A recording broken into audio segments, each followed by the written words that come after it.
Mais vous attendez maintenant sur le bien et le mal.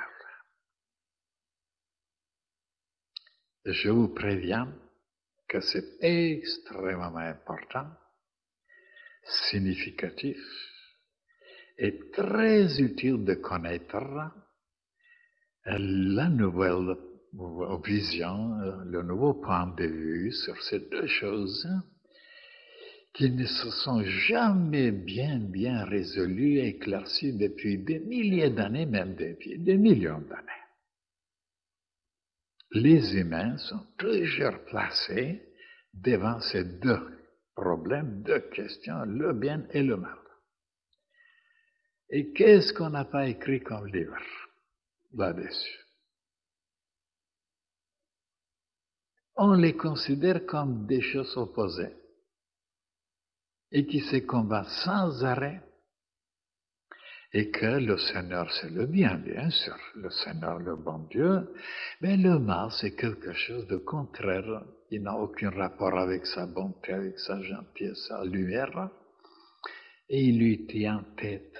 Depuis des millions d'années, le mal, le diable, l'enfer lui tient en tête au Seigneur, vous voyez.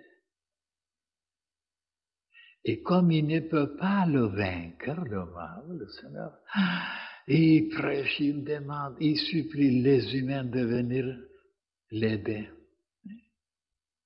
Et c'est comme ça dans l'Église, c'est comme ça. Et ça prouve qu'on n'a jamais compris qu'est-ce que c'est le bien et le mal. Et vous allez voir maintenant des choses que vous n'avez jamais entendues, nulle part. Hein? Et ne m'empêchez pas d'être vaniteux et de dire des choses comme ça, toujours. C'est pour la première fois. Jamais nulle part on entendra ça. Et si ça me fait plaisir à moi alors. Seulement, ce qui est un peu bizarre, un peu extraordinaire, c'est que c'est vrai. D'ailleurs, vous allez le voir, vous aussi. Vous direz ça alors, pour la première fois, on entend des choses pareilles.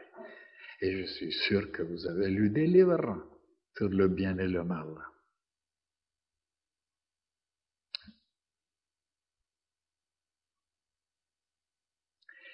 Si le Seigneur était tellement faible, incapable de détruire le mal, alors pourquoi croire alors en lui? Il n'est pas tout-puissant et omniscient. Et qui a créé le mal alors là? Puisque c'est lui qui est le créateur de tout. Il n'y a rien qui existe sans que le Seigneur soit le créateur. Alors voilà des choses inextricables, insolubles. Et pourquoi? Parce qu'on n'a pas la lumière. Hein? Et quelle lumière? Ben, la lumière initiatique. On peut avoir une lumière ordinaire, religieuse, scientifique, philosophique, ainsi de suite, terrestre, mais cette lumière initiatique, malheureusement, même les plus grands savants ou philosophes ne la possèdent pas. Il y a seulement très peu, sur la terre, très peu les plus grands maîtres qui la possèdent. Et voilà maintenant le nouveau. Le bien et le mal, ce sont deux forces formidables, magnifiques, nécessaires, indispensables, capables, puissantes.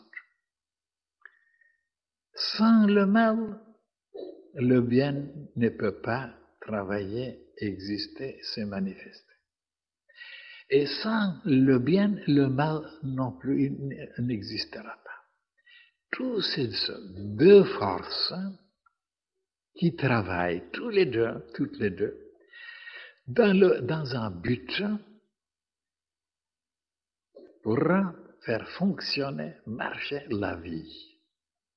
Comme si, supposons que la vie, c'est une roue qu'on doit la faire tourner pour qu'elle puisse déclencher après d'autres forces, d'autres puissances, pour que tout marche, tout avance, tout évolue, tout se perfectionne.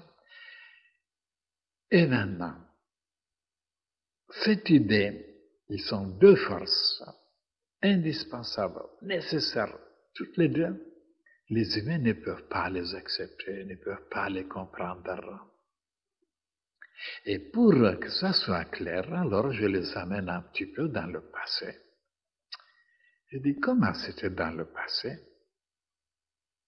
Ben, les humains, les pauvres, étaient tellement harcelés par les forces de la nature, par les tempêtes, par les tonnerres, par les foudres, par les éruptions volcaniques, par toutes sortes de forces, des inondations, ainsi de suite, et que les pauvres, ils devaient se défendre, et bien c'était le mal pour eux. Parce qu'ils étaient dévalisés, ils étaient dévastés, ils étaient engloutis, ils étaient emportés, ainsi de suite. Et voilà que maintenant, actuellement, les humains, dans leur avancement, bien sûr, ils ont découvert des moyens, des possibilités mécaniques, chimiques, ainsi de suite, pour faire face à ces puissances. Et ils sont arrivés même à les apprivoiser, à les utiliser, à les appeler, et ils se servent maintenant avec ces forces et puissances pour créer des courants, l'électricité, la chaleur et tout, pour faire marcher leurs usines et leurs travaux.